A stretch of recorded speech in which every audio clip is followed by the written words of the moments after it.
Hey guys, welcome back to the channel, and today I'm going to show you how to invest in bonds on Sofi. Let's get straight into the video. It's going to be a really quick one. So to invest in bonds on Sofi, all you got to do is to first log into your Sofi account, and then you want to navigate to the invest tab. Next, you can select bonds from the drop down menu and then browse Sofi's selections of bonds.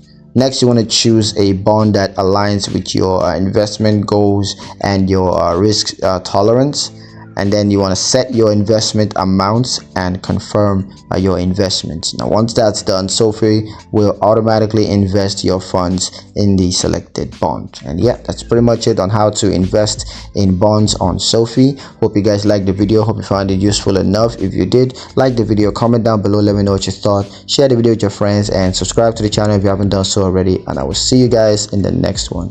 Peace.